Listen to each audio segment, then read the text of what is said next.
भारत माता की, भारत माता की, छत्रपती शिवाजी महाराज की, धर्मवीर छत्रपती संभाजी महाराज की, येळकोट येळकोट. बाळू मामाच्या नावानं मंचावर उपस्थित असलेले अखिल विश्वातील सर्वाधिक लोकप्रिय नेते, आपल्या सर्वांचे नेते आणि भारताचे प्रधानमंत्री माननीय नरेंद्र मोदीजींचं आपल्या सगळ्यांच्या वतीनं मी या ठिकाणी स्वागत करतो. मंचावर उपस्थित आपले लोकप्रिय उमेदवार रणजित सिंह नाईक निंबाळकर, नीलमताई गोरे, जयकुमार गोरे, बबनदादा शिंदे, प्रसादजी लाड, गोपीचंदजी पडळकर, संजय मामा शिंदे, शहाजी बापू पाटील, प्रशांत मालक परिचारक, सदाभाऊ खोत, रश्मीताई बागल, संजीवनीताई पाटील, दिलीपराव येळगावकर, जयंतराव जगताप, दौलतनाना शितोळे, राजकुमार नाना पाटील, चेतनसिंग केदार, दीपक आबा साळुंके, जयकुमार शिंदे, कल्याणराव काळे, शिवाजीराव सावंत, सोमनाथजी वाघमोडे, दादासाहेब उराडे, चंद्रकांत कोकाटे, शिवरूप राजे, त्याचप्रमाणे शरद बापू, विक्रम कदम, सर्वच या ठिकाणी उपस्थित मान्यवर आणि उपस्थित माझ्या सर्व माता भगिनी आणि बंधूंनो, खरं म्हणजे इतक्या विराट संख्येने आपण सगळे लोक या ठिकाणी एकत्रित आला आहात. माझ्या मनात कुठली शंका नाही, पुन्हा एकदा म्हाडा मतदारसंघातनं रणजित सिंग नाईक निंबाळकरच निवडून येणार. बंधू भगिनींनो, रणजित सिंग नाईक निंबाळकरांनी माननीय मोदी साहेबांच्या आशीर्वादाने जे जे शब्द दिले होते ते शब्द या ठिकाणी पूर्ण केले. 50-60 वर्ष ज्यांना आपण नेतृत्व दिलं ते प्रत्येक निवडणुकीमध्ये ती भाषणं करायचे, तेच ते वादे करायचे, त्या घोषणा करायचे, पण ते कधी पूर्ण झालं नाही. पण तुम्ही पहिल्यांदा मोदीजींच्या सोबत रणजित दादाला पाठवलं. या ठिकाणी पाणी देखील आलं, या ठिकाणी रेल्वे देखील आली आणि चिंता करू नका, आता 36 गावाच्या पाण्याचा प्रश्न बाकी आहे. हा माझा तुम्हाला शब्द आहे, रणजित दादाच्या वतीनं हे पाणी मोदी साहेबांच्या माध्यमातून त्या ठिकाणी पोहोचवल्याशिवाय आम्ही शांत बसणार नाही. आज तुम्ही बघा, वर्षानुवर्ष आपल्याला सांगितलं जायचं कृष्णा भीमा स्थिरीकरण, कृष्णा भीमा स्थिरीकरण.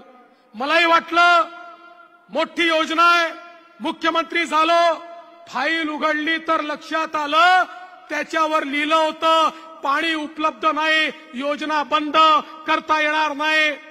पण या ठिकाणी रणजित दादाला तुम्ही खासदार केलं आणि मी मुख्यमंत्री असताना त्या ठिकाणी प्रयत्न सुरू केला.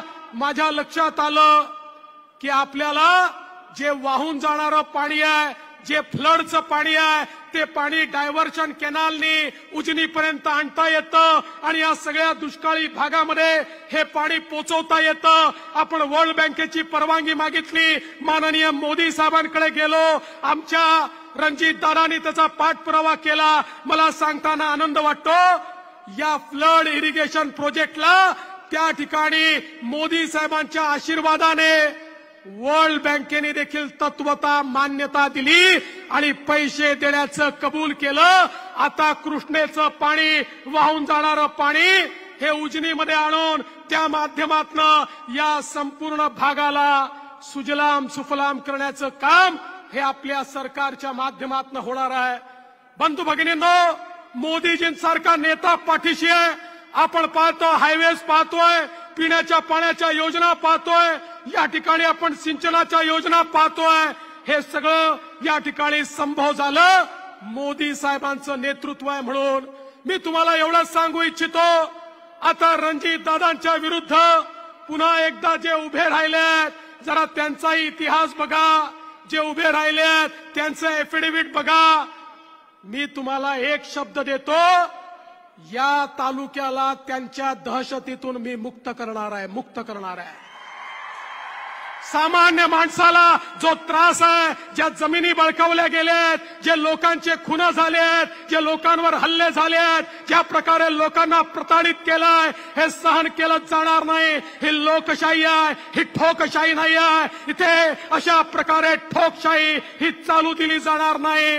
बंधू भगिनींनो, मध्यंतरीच्या काळामध्ये सोलापूरला शरद पवार साहेब, सुशील कुमार शिंदे साहेब आणि विजयदादा एकत्रित आले आणि एकत्रित येऊन सांगितलं, आम्ही 30 वर्षांनी एकत्रित आलोय, पुढच्या पिढीच्या भविष्याकरता एकत्रित आलोय. तुम्हाला वाटलं पुढची पिढी म्हणजे तुम्ही, पुढची पिढी म्हणजे तुम्ही नाही, तुमच्या भविष्याकरता नाही. पवार साहेब सुप्रियाताईच्या भविष्याकरता, सुशील कुमार शिंदे त्यांच्या मुलीच्या भविष्याकरता आणि विजयदादा हे धैर्यशील आणि रणजितदादाच्या भविष्याकरता त्या ठिकाणी एकत्रित आले, तुमच्या भविष्याकरता एकत्रित आले नाही.